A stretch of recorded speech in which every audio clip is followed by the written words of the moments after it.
The Accidental Entrepreneur is produced by Beinhacker Law and brought to you through our affiliate relationships with the following sponsors. One of One Productions, the New Jersey-based podcast studio that produces and edits both audio and video podcasts. They sell equipment for the average podcaster and have even created a guesting kit exclusively for our listeners. North Authentic, the conscious hair care marketplace offering the cleanest brands from around the world. The Healthy Place, the e-commerce site with thousands of supplements to help you live a healthier life, along with natural solutions for chronic pain, stress, anxiety, depression, sleeplessness, and much, much more. And be sure to support the podcast by ordering some logo merchandise from our online store. Listen to all of our sponsors' commercials later in this episode and follow their links in the show notes to learn more about their products and services. A lot of times when people come to me, it's because of that. They say, oh, geez, this terrible thing happened to you. It's just happened to me. And I always say, if you're a small and medium-sized business, there is virtually nothing that you've been through that I haven't, mostly because of that situation where I say I have more guts than brains. I will go and do those things. A lot of times I'll get people coming to me and saying, oh, this happened to you. It's happened to me and I'm in trouble. Can you help me? And that's sort of like, this little mentoring that I do on the side when those things happen. Yeah. But it's just a part of life. I'd never tell people, hey, go out there and fail, because I don't wish failure on anybody. It's not fun. It's not a good feeling. But at the same time, when that does happen, I always turn around and say, look, you got to look at it as a learning experience. You're going to get through this. Yeah. And you're going to do it better next time. Whatever it is, this situation will face you again, or you'll see it down the road somewhere. Right. Yeah, but you'll be more prepared to deal with it. The information provided in these episodes is for entertainment purposes only. It is not a guarantee of success or to be construed as advice of any kind. You should always seek advice from local licensed professionals before making any decisions. The dictionary defines an entrepreneur as a person who organizes and manages any enterprise, especially a business, usually with considerable initiative and risk. People often start a business without much choice, perhaps due to a job loss or just being dissatisfied at work. And they come up with an idea they just know can be successful. They become entrepreneurs by accident. That is to say, their success or failure happens by accident, not with intention. My name is Mitch Beinhacker. I'm a corporate attorney and a business advisor. You're listening to The Accidental Entrepreneur, my podcast about how to achieve success on purpose, not by accident. Join me along with our monthly guests, where we share our knowledge and help you get a hold of your business. And now on to today's episode. Hi, my name is Shawn Khorrami. I'm a serial entrepreneur, having started and managed more than a dozen businesses from the ground up, growing them to 8- and 9-figure revenue companies. In the process, I've managed thousands of employees, servicing tens of thousands of customers across a wide range of verticals, both in products and services. All right, Shawn. So thanks for joining me on actually, it was warm and now it's freezing in New Jersey. I know you have, if people are watching this, although it's a background, that is your pool, isn't it? That's your backyard, right? That's my pool over there. And that's our main office right there, that building. Nice. In the background. Nice. I could be jealous in New Jersey. It's very cold here too. We may have hit 65. Oh wow! Get out the fur coats. All right. So we're going to tell your story today and share all of your experiences. I know you've run and grown and sold many companies. That's what this is all about. This podcast. So maybe we can go back to where you started, where you grew up, how you got started, your background, and then take me through the story. I'll ask you questions as we go. Yeah. Sounds good. Okay. So, I guess the other day someone asked me, what did you do before you were an entrepreneur? Like, how did you get onto this? I said, well, before I was an entrepreneur, I was a little kid. You were a fetus. And so, it's a little bit different than a lot of people, but I'll go over it. When I was a little kid, I grew up in Iran. And my father had a construction company. He built roads and different buildings and bridges, in developing countries. Are we talking like back before the Ayatollah, like when the Shah ran the company? Yeah, when the Shah ran the company, way back then. Yeah, so the hills. Yeah, there was a lot of development, though. You had all these opportunities for companies to actually go and construct all these different places, because they're literally building the roads from the north part of the country to the southern part of the country and all those things. And so my father did a lot of that work, and from a very early age. Today it might be not so safe for kids to go. People may not think of it very highly, but my father, from a very early age, took me to construction sites. And for a little kid, you're a little boy and you're hanging out at these places and you're climbing, big giant bulldozers and playing around with them. That was, something that got me really jazzed about what my father did, really. And the entire time from that age on, my thought was, hey, you know what? That's what I'm going to do. When I grow up, I'm going to have my own construction company. I'm going to do these cool things that my dad is doing. Yeah. The Iranian Revolution happened. Did he own a small construction company, or was he a worker? No. My dad actually owned the company. He did. He had partners. There were a small group of guys that owned this company. So he was an entrepreneur himself. And so I was just thinking, this is really cool stuff. That's what I'm going to end up doing. The Iranian Revolution happened, and my dad decided that it wasn't safe for us, and particularly me, to remain in the country due to various factors there. And he made the sacrifice of immigrating to the U.S. He was never really able to, recreate his business. I mean, if you might imagine, as a 45 or 50-year-old, you move to an entirely new country, entirely new everything, system, everything. Yeah. It's a totally different world. But he did manage to get his hands on a couple of small income properties, which he was not very good at managing. And so what in those days, the professional management that was out there was more geared toward larger property owners. Right. So my dad, being kind of a small guy, that didn't really make sense for him. Right. And at the time, personal computers were just getting into homes. So I'd gotten a personal computer, and I decided, totally by accident, right? Even though I always thought I was going to do my own thing. I'm going to get into this construction world and all this stuff. Yeah. But at that moment, it was only just trying to help my dad. I said, this thing's not going that well for him. It's a struggle. What can I do? And I had this computer, and I could, put together a kind of a basic database program and use this that. Was what, early 80s? This is late probably 84, 85. Yeah, 80, okay, right around somewhere in there. Yeah. And so I got into my dad's business, and I started helping manage this thing, and things took off. And my dad pretty quickly told me, hey, you know what? I have friends that are in the same boat. And so, I got introduced to his friends, and it sort of took off from there completely by accident. And those were like green screen, blinking cursors, 5 1/4-inch floppy disks, right? It was probably had like 3K on them. There was nothing you could do. I had literally 2 megabytes. I mean, this is for in today's the whole computer, right? 2 megabytes of memory. That was it. That was everything that you could save on that thing, right?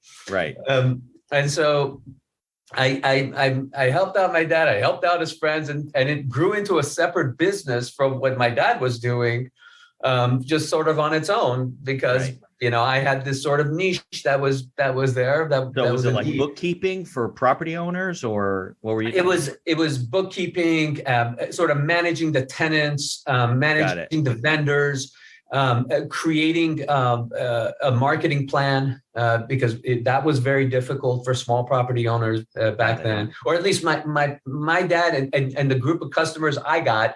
They certainly didn't see the product out there. So, they were happy like to marketing for new tenants and stuff as tenants turned over. Correct. And things like that. Got it. Yeah. And altogether, how you deal with the tenants, how you maybe get rid of some of them. And so I had this whole management system that I put together. Got it. And so that sort of grew, and it went from there. It wasn't particularly what I wanted to do. It did involve some of that construction stuff that originally I was jazzed about. To end the excitement, I never got into construction. I never ended up starting my construction company, but I did start my own companies as I went on. But before that happened, I was a firm believer, and maybe it was because my father did, sort of instilled it in me, but I was a firm believer in formal education. As time has gone on, I've figured out that is not by any means a prerequisite to you succeeding as an entrepreneur. I mean, I'm a proponent of it also, but it doesn't mean that you're going to be successful with or without it. It's really not a factor. Yeah, it is really not a factor. But I just love that kind of cramming information into my brain. Or maybe I was just lazy and I love that college life. But I went in and I got a degree in mathematics. I got a degree in computer programming, which I felt would be important to my life, as it had been already. Right. And then you guys were in California. I backed into a degree in economics. Huh? You guys were in California. You settled in California and you went to school out there? Yep. Okay. I mean, went straight to LA and have lived in LA throughout. Okay. So I backed into a degree in economics only because I'd taken so many electives that it was just easy to just take the remaining courses and get the degree. Ended up getting a law degree. I then got formal education in accounting, marketing, sales. But by formal education, I mean that I took substantial courses, but I never obtained a degree. And throughout that time, I would do odd things, like different types of things to make money, selling things and, just different things as a college student that I was doing. But my friends would come to me and my classmates and stuff would come to me and say, oh, yeah, I'm thinking about getting into this industry and applying to this company or that company for a job. And it was just something that I never connected with. Recently, within the past year, I spoke to my wife about it. It's just something that occurred in my head.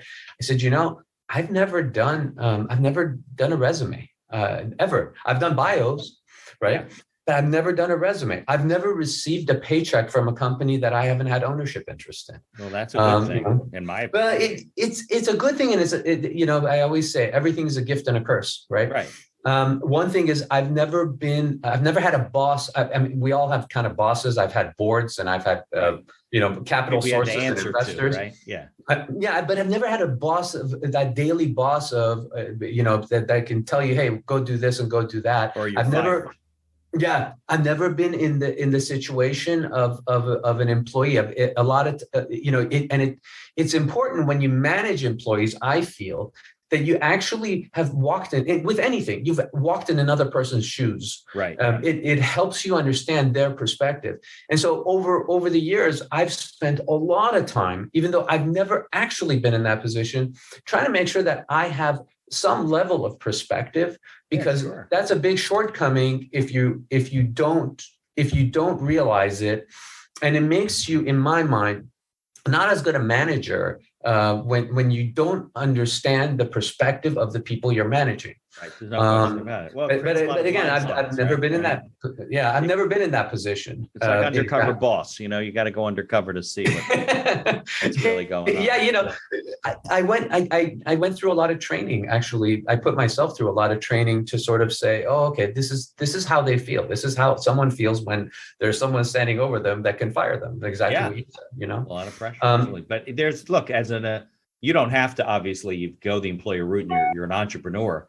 There's no requirement that says, oh, you got to be an employee first. But I think it's very important, like you said, to understand, to empathize with them, because you will have blind spots and you'll make mistakes and you'll do things that you think are good for the company, but really aren't, your employees really aren't on board. And at the end of the day, that is your company, and then you run into problems and you can't figure out why, and people are in the wrong position and they're not happy and they don't tell you.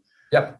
Yeah, a lot of work I've done over the years has been exactly that, where you have someone who's an entrepreneur, you go in and you say, well, wait a minute, who's here? What kind of position do you have there? And so what you have is a lot of times there's this disconnect. Right. There's frankly disconnect in this fashion. You as a boss can be very onerous. You can come off very onerous to an employee, even though you yourself don't even feel like you've done anything wrong. Right. And so there's a lot of those things that over the years they come up. But I sort of never even thought about like working for anyone. I just sort of, I said, I'm going to go do things on my own.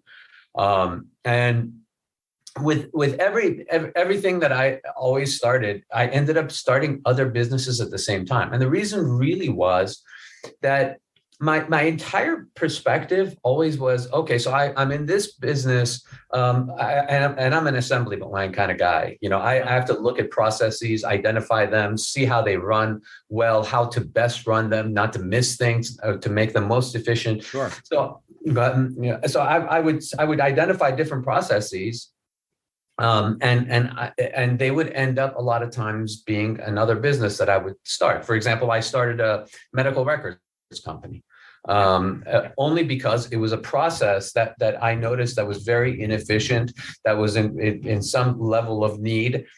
And I said, there's a way to do this better. And I want to do this better. So I actually formed a company like that. And then I ended up, what I ended up doing was marketing that same company to my competitors, the same people in my industry, people that were, in different parts of the industry, like identifying different markets for it. And a lot of times those businesses ended up doing much better than the original business that got me, sort of keen to that, right, oh, hey, sure, this is a cool thing to do. Yeah. But it was always in the context of, oh, wait a minute, there's a need here, or there's some way that I can bring value to certain types of customers and certain types of people. Yeah, well, you solve the problem. Now, do you remember when you graduated? So, and I was the same way in college. I had little businesses. I was always doing something, in the summers and in college. One time I got shut down because you weren't supposed to operate a business out of the dorm, that type of stuff. But do you remember when you graduated, what you did first? Because you didn't go and get a job, right? I went on to law school, right, directly to law school, and then started working for law firms.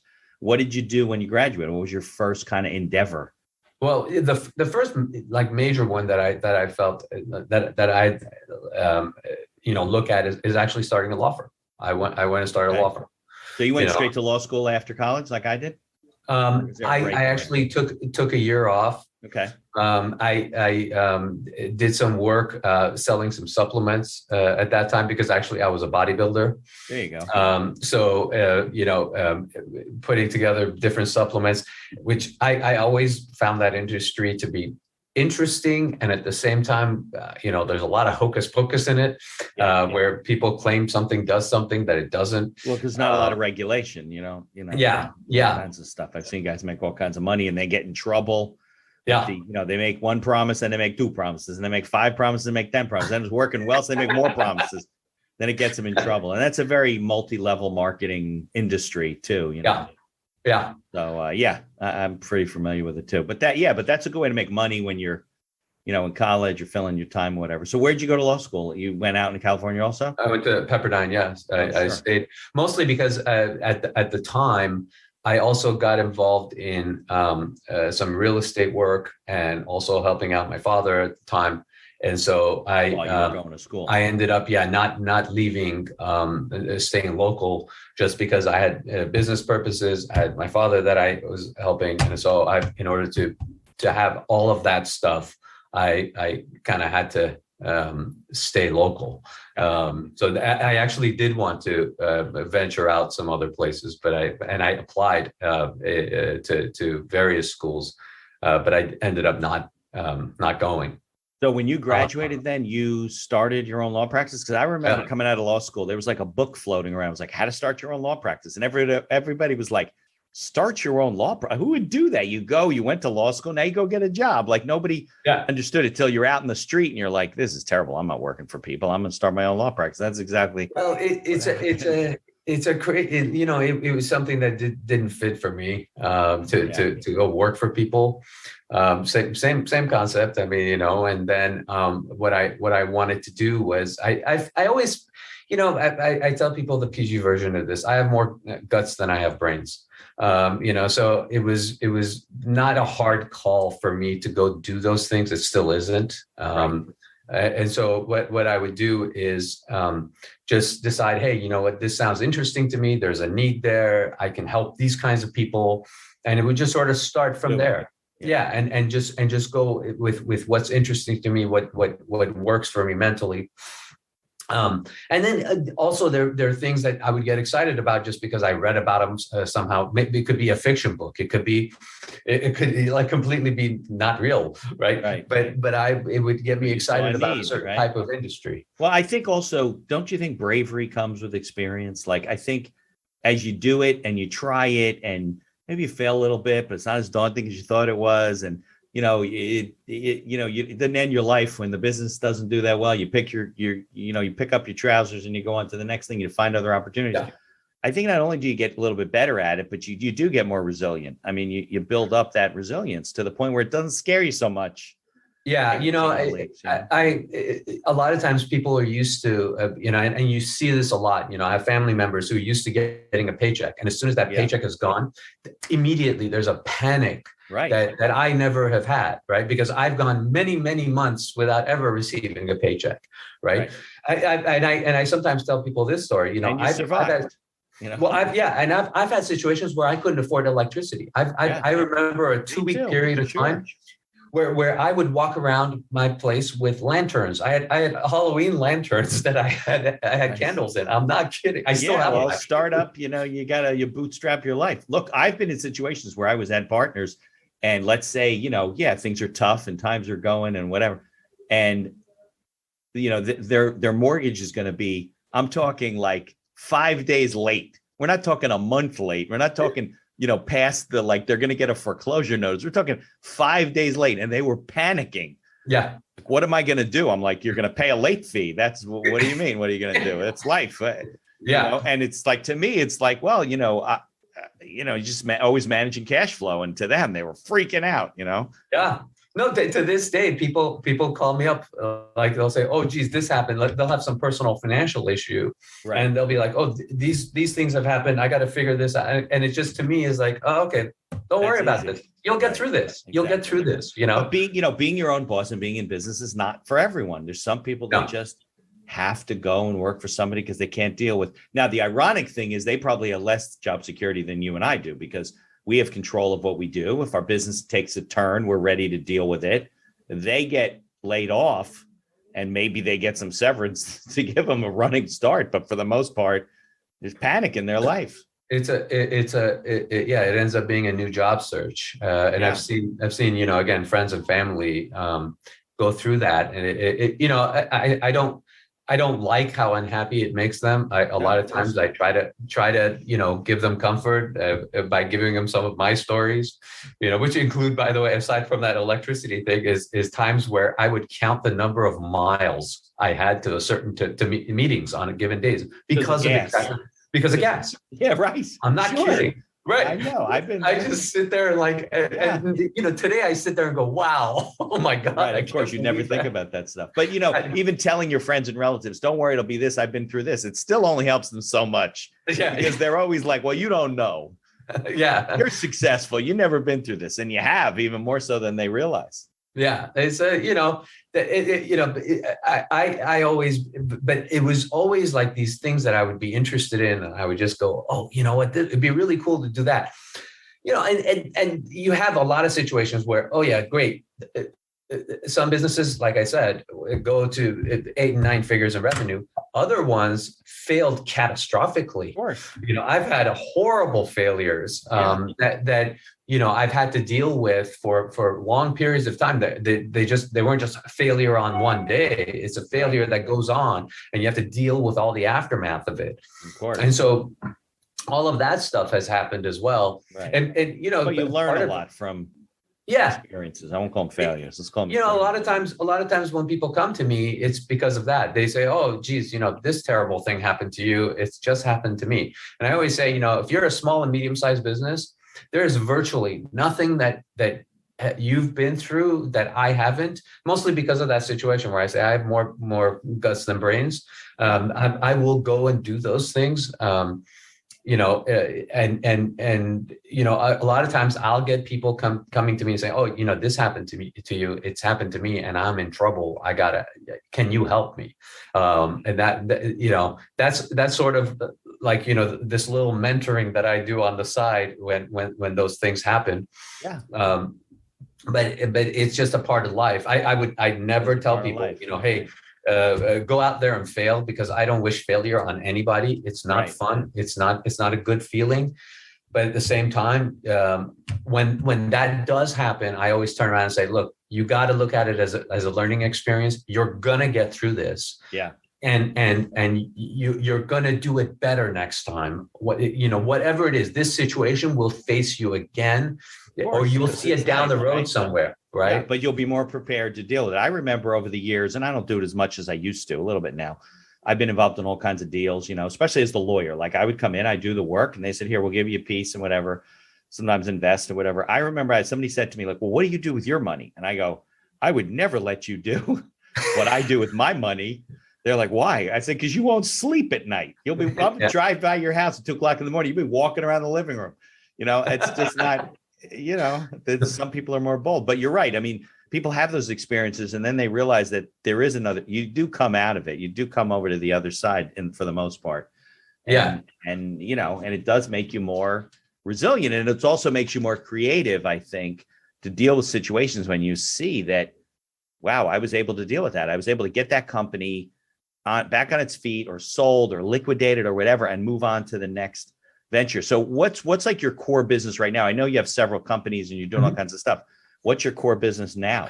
Well, what I say in one sentence, what we do is we help small and medium-sized businesses, SMBs, by education, consultation, and investment. What that really translates into, and this is when you mentioned I run a number of businesses, is that we sit there and we create joint ventures with different companies. And we actually work at opening up different sales channels, different ways of creating revenues.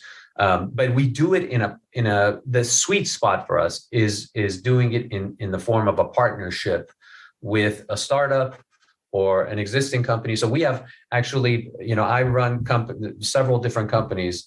Some of them have been around for decades. And we just sort of, what we did was we created a new LLC and a new partnership together. And we said, okay, you're going to be your consumer business. And you have this other business that you've been running for decades. That's fine. We're going to start this entire new thing with your brand.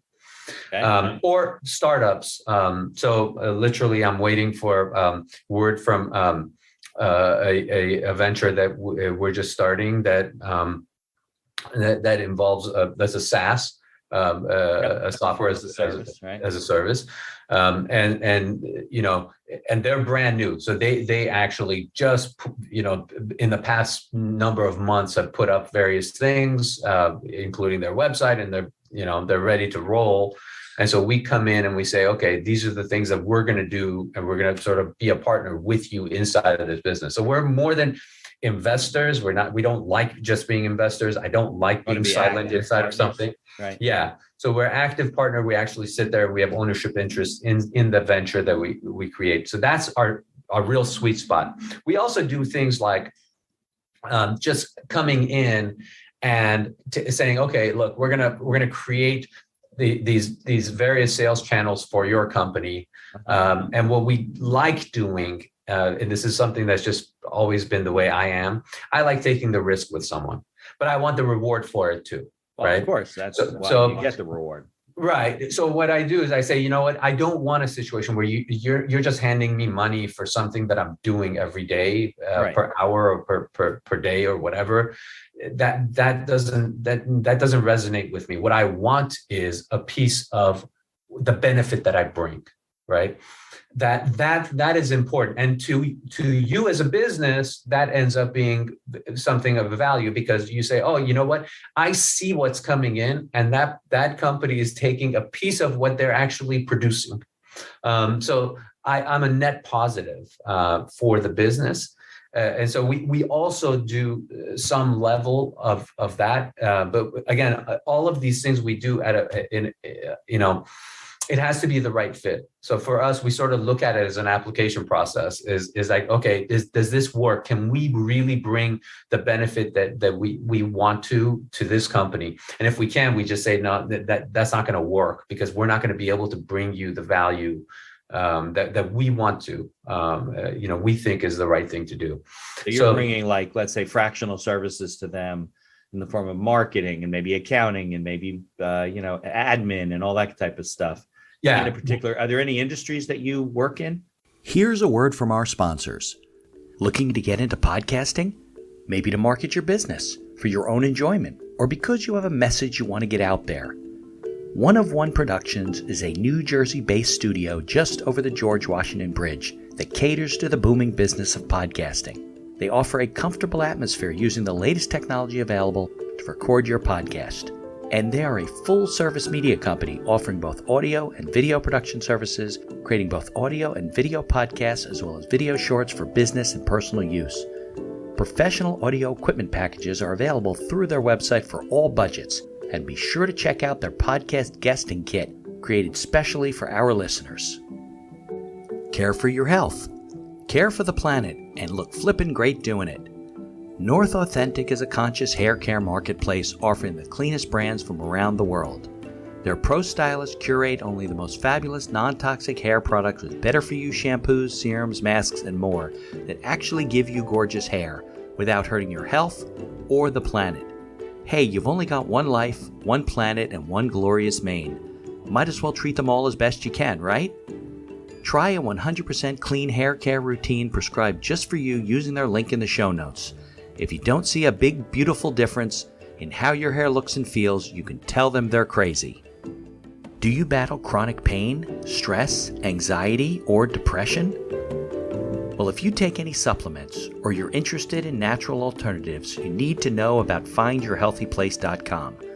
Find Your Healthy Place has thousands of supplements to help you live a better quality of life, as well as natural solutions for chronic pain, stress, anxiety, depression, sleeplessness, and much, much more. Need guidance? Use their live chat feature and talk to a wellness consultant right on their website. And be sure to use our coupon code TAE Podcast for all your purchases to get the best prices at FindYourHealthyPlace.com. Follow their links in the show notes to learn more about all of our sponsors. And now back to our show. Yeah, so what we do is, for example, we do a lot of work in the food and beverage industries. I actually started a number of years ago, I started a small chain of restaurants, which, again, another one of those things that I just sort of started. That chain is still around. I'm not involved in it, but that's still going. Right, well, that's a good success story. So you sold it, or are you just not active with it? Sold it. Sold my interest in it. They sort of went and they keep creating, and they're doing fantastic. Actually, I'm kind of sorry I did sell it, but it was just too many things I was involved in at the time. But food and beverage, and specifically consumer products that go, in the food and beverage industry.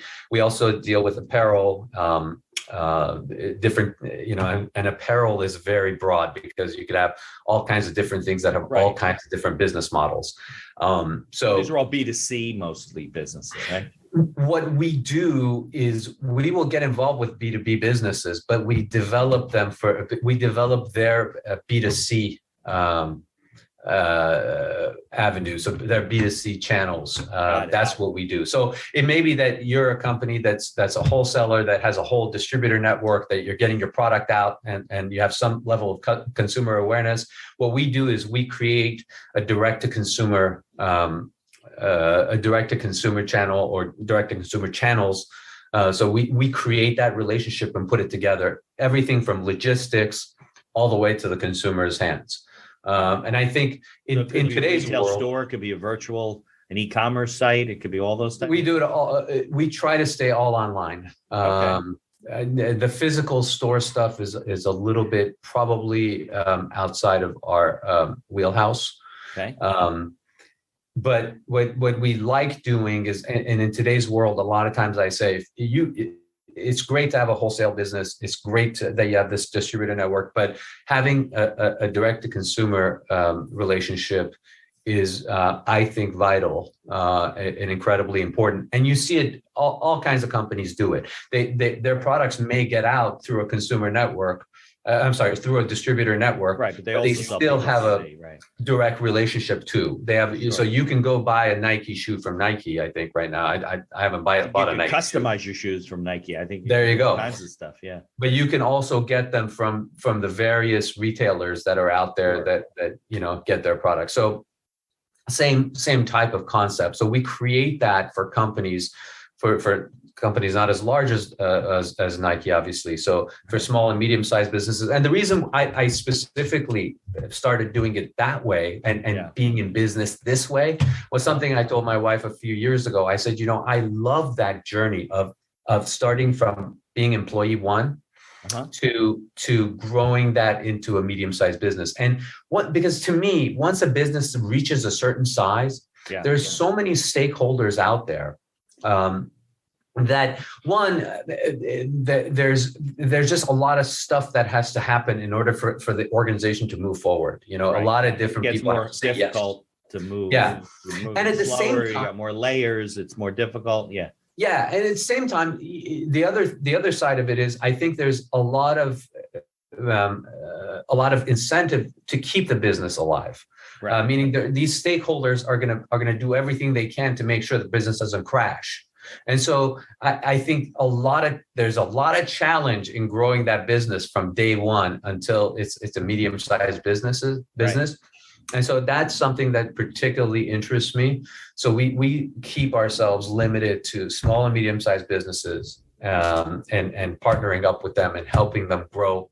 And there's a lot of interesting places where you see small business owners leave money on the table, essentially, both in terms of, and when I say money on the table, I mean literal money on the table, and also in terms of the value they could bring their customers. Right.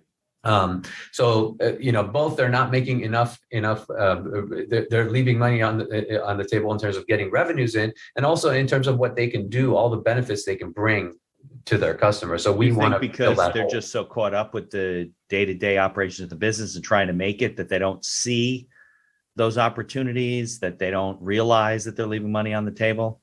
There's a lot of that. Absolutely. There's also a lot of, if things are going really well in a certain way, right? Get comfortable. Then you keep doing it, right? Which is, there's nothing wrong with that, and they should be doing that. Right. But in today's world, for example, if you're just selling out of your website, or if you're selling out of one store, there's so much more you could be doing. There's so many different ways you could be marketing your product. You could be selling it on Amazon. You could be selling it on Walmart. You could be selling it on Etsy. There's all of these different sales channels that you could be utilizing. There's all these different ways you could be marketing. Not everything's good for everyone, but you need to be marketing in more than one way. That's for sure. Well, what happens if you get shut down by a pandemic again, and you're not, you're not resilient? Look at restaurants, right? Yeah. Some restaurants just literally had no other option. They had no website. They had no app. They had no delivery system. They just had to shut down, and then it became difficult. Some of them responded very quickly. Yeah, I think resilience is the word nowadays. And I bring that up with people, actually, is restaurants and the pandemic, businesses that were heavily affected in an unprecedented way, like in a way that none of us in our lifetimes have ever seen. Right. And immediately without any that was warning. the problem, right? It was such a short period of time. Yeah. And then you see how different restaurants responded, how some of them were able to weather the storm. Some of them were able to become, and I'm not talking about big chains, because that's a different world. That's different. They got resources and money to set up. Yeah. But I'm talking about local, small chains, whatever. Yes. Yeah. And they responded completely differently. Some people just shut down the next day. Yeah. Some people said, what do I do next? Where's the opportunity? They reinvented themselves, right? Yes. Right. And they looked for opportunity. And I always say, whatever that situation is, there's an opportunity somewhere, and you got to find that and then Right. exploit No, that. there's no question. Change brings opportunity. I don't care what the change is. If it's Right. seemingly a bad change and a difficulty that we really, as a whole society or world economy, faced, there's opportunities. And hopefully you weren't one of the people that died, but Yeah. there's always opportunities. It just doesn't have to be. I think when it's a prosperous change, there's even sometimes there's less opportunity because it's just more competition and there's money flying everywhere. People are, making bad decisions. They don't care. And then when it clears, they're like, what? Yeah. What just happened? So how do you guys do your prospecting for your business? Like, how do you find these businesses? How do they find you? How do you choose them? What's the whole, it sounds to me like you're kind of run like a quasi incubator sort of, but you're participating. That's not a bad analogy, actually. Okay. So yes, the way we get them is, frankly, we talk. There's a lot of people that come to us only because, look, there's not that much upfront costs. Whenever you have a business like this, where there's not a huge amount of upfront costs, whoever is going to take the risk with you, you're saying, okay, well, this is just going to add to my team. Right. I'm going to get people that are experienced at something. They're just going to add to my team, and we're going to go forward. So we tend to have a lot of different prospects out there, and that's why I sort of But you've just built a very big network, is what. Yeah, and I sort of say, look, I said at the beginning, we kind of look at it as an application process. Of the prospect sort of saying, okay, these are the things that I have. These are the needs that I feel I have. Sure. And I, a lot of times I'll sit there and say, well, is that really the need you have? Or is it really, this kind of a thing? So, I always give this example, which is pretty recent, is a humidifier business that came to us right before right as the pandemic hit. And they're doing very well, selling a lot of units of humidifiers. And the first thing I said to them was, well, I mean, you're in a great place right now, with all this, health situation, people Right. wanting to, you probably are selling like hotcakes. Like, well, no, people want this stuff. One, we have a big supply chain problem because we're getting our stuff from China. Yeah, they couldn't get their stuff. We got a big problem. Two, we're starting to get some bad reviews because we're not able to respond to, our customers fast enough. Things are not getting as predictable. And we sat there and said, well, what do you have in terms of a subscription business? Because that's the first thing I go. And the first place that a lot of times small businesses miss is they're very busy in new customer acquisition, right? And they don't take advantage of the customer base that they already have. Very much so. And it's much cheaper to keep a customer than it is to get another. Yeah. This is something that big companies have known for many, many, many years. Right. It's much cheaper to market and keep a customer than it is to go get a new one. And so the first question is, where's your subscription business? Where are the essential oils and the filters that you can sell to that people they need on a monthly basis, right? Yeah. Absolutely. It's the Amazon Prime. We don't do that. Right? We don't do that. Why not? That was the thing. And it was just something that they hadn't really put thought into because they were getting all these orders. And so putting together those types of things, and by the way, that customer experience, the customer, that whole thing becomes completely different when you have an ongoing relationship with the customer. Correct. They're a lot less likely to turn around and give you a bad review. Right. They're going to give you second chances because they develop a relationship with you. Yeah. And so that becomes a whole different customer experience. Right. And so you end up having an ongoing relationship with these customers that are frankly, by the way, your best referral source as well. Right.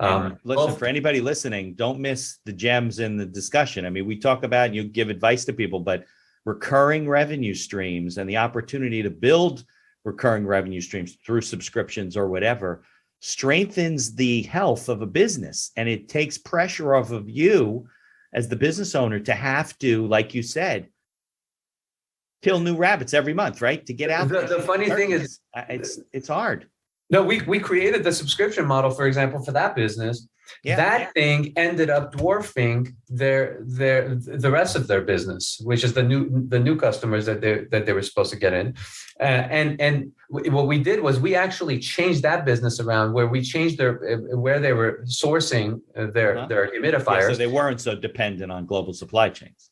Yeah, but it became much more expensive for them for a small period of time. But frankly, there was so much of a margin on the other stuff that we created that it was something that was, they could stomach it.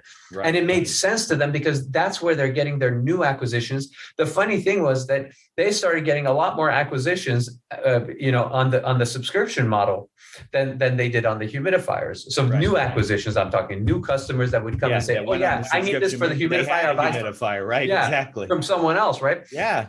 And so what we did was we put that business together that way. Now, not only did it change the way that their customers viewed them, but it also changed their revenue model, as you mentioned, where they have much more predictable monthly revenues, where they can sit there and they can forecast better. They can do their hiring better because they can say, we know we're going to get this every single month. Right. They can make different financial decisions. They can have a marketing budget.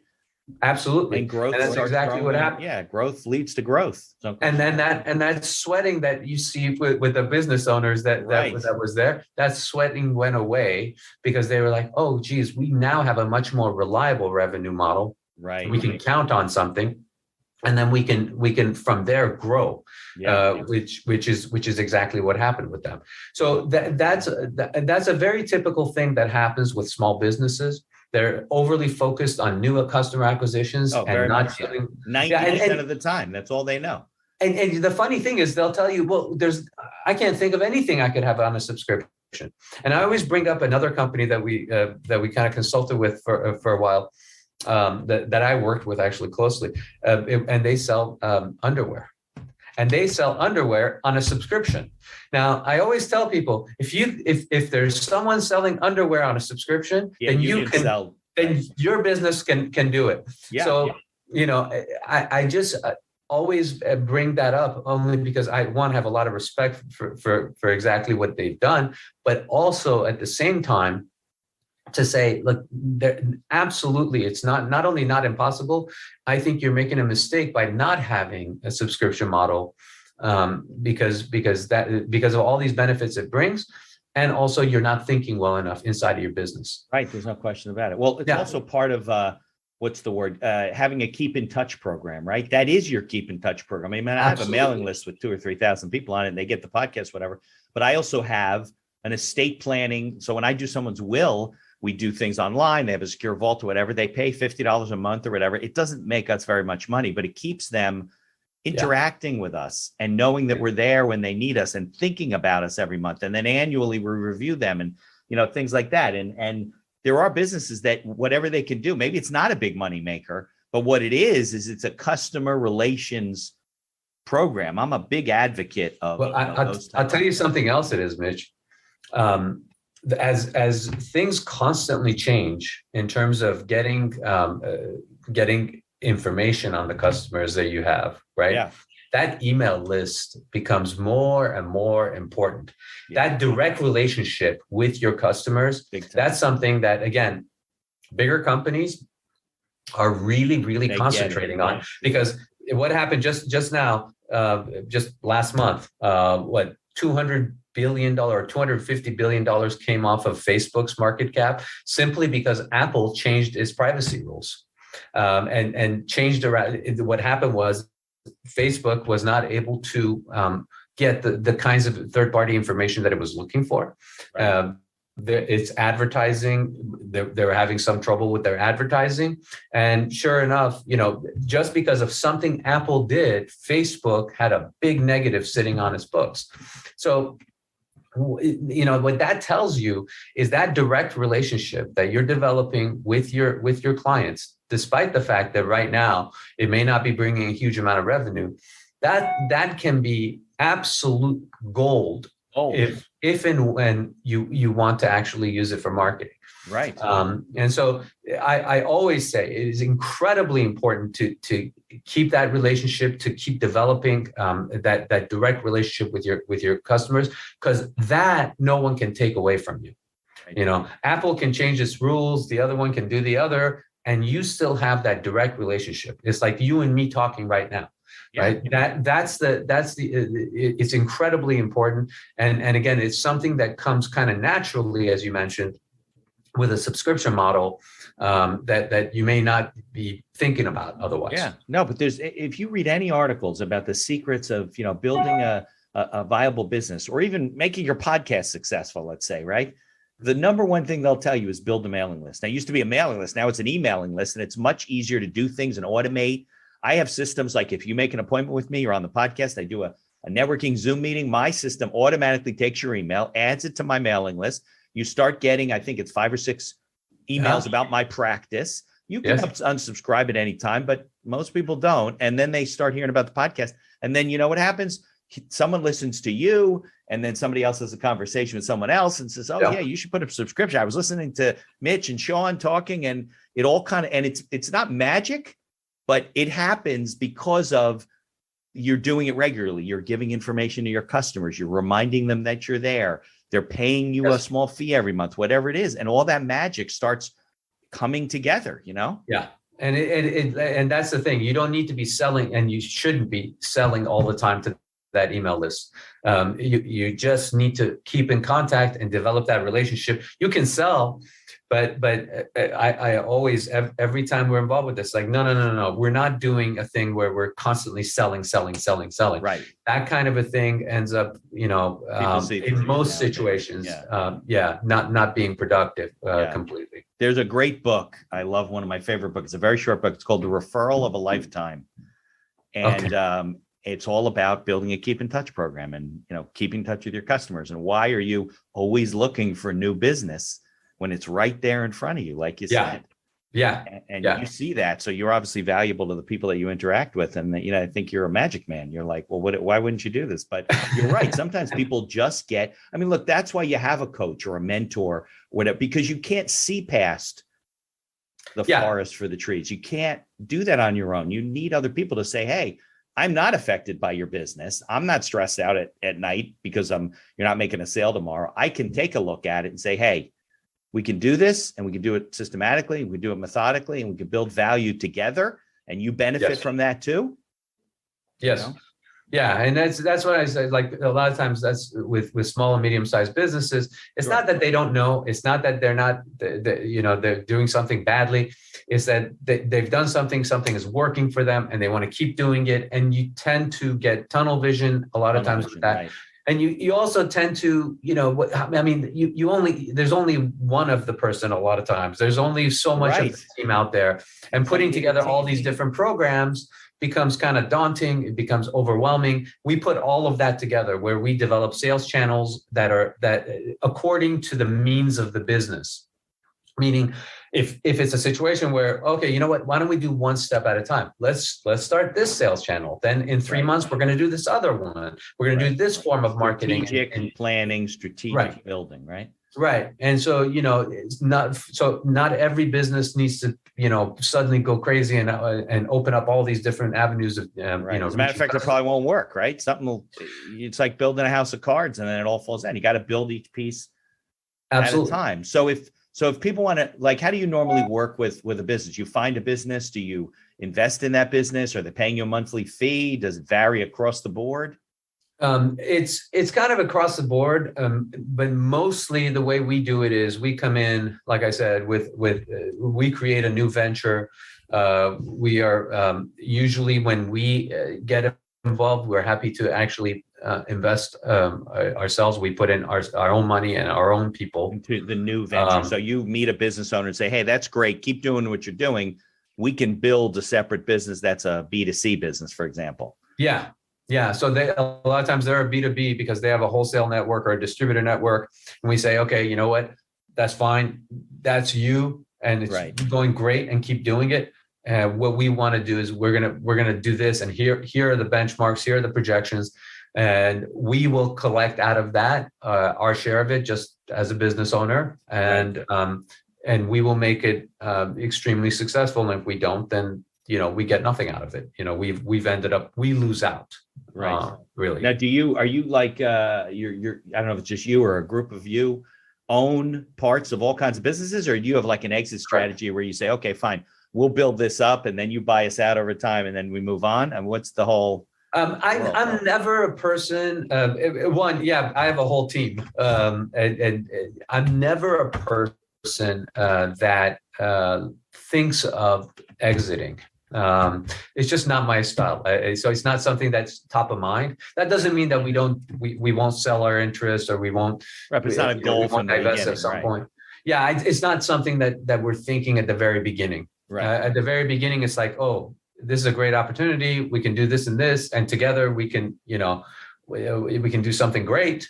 And then, how it develops and where it goes from there is sort of, I definitely don't think of it in terms of an exit. Okay. So how many businesses are you running and involved with right now? Actively. There's where I'm running them is about 6 of them now. Okay. That's better than 60. No, yeah, it doesn't make sense. Right. So you're very particular then what projects you take on and what businesses you get involved with. If it's a joint venture like that, absolutely, because there's only so many you can do. But if it's a situation where we're consulting on specific things, that's a much different model for us, and it's actually different members of my team that get involved with that.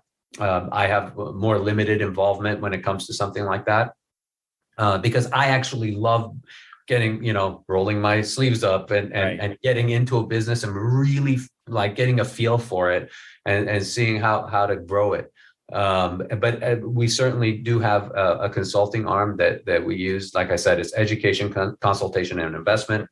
So we certainly do have that. And then that's a kind of a little bit of a different model than that, where we can be a lot more liberal with the number of businesses that we get involved in. So how can people learn about you, interact with you? What's the best way to connect with you? We'll put it in the show notes, but. Okay. So you know what, how my last name is spelled kind of funky. Right. So what I did was I took that out. So I said, here we go, connectwithshawn.com. Oh, good. And that way you can reach me directly. SHAWN, right? SHAWN. That's right. Got it. And so that way you can connect with me directly. Actually, for your audience, what I have is a little ebook that we put together that I'm happy to provide them for free if they just get on connectwithshawn.com. Okay. It's an ebook that talks about how to anything proof. It was inspired by COVID, but once we wrote it, we said, you know what, this applies to a lot of things. So we said, okay, how to anything proof your business. That's what really it's all about. And I'm happy to offer that for free to your audience. They can connectwithshawn.com. Got it. I wrote that down. I like that. Anything proof your business. That's a good. Yeah. You should file a trademark on that. And then my business is also eplaybooks.com. Eplaybooks.com. Yeah. So that's the company that actually sits there and joint ventures with people that also does some consultation and education. But if you want to directly connect with me, it's connectwithshawn.com. Very good. You're on LinkedIn too?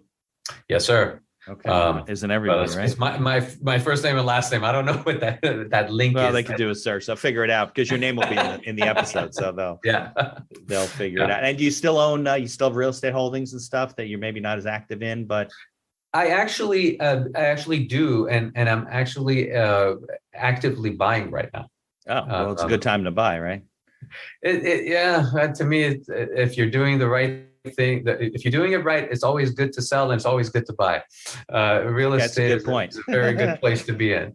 Right. Just depends on the niche, right? Yeah. So we're actually actively looking right now and making purchases that hopefully make sense.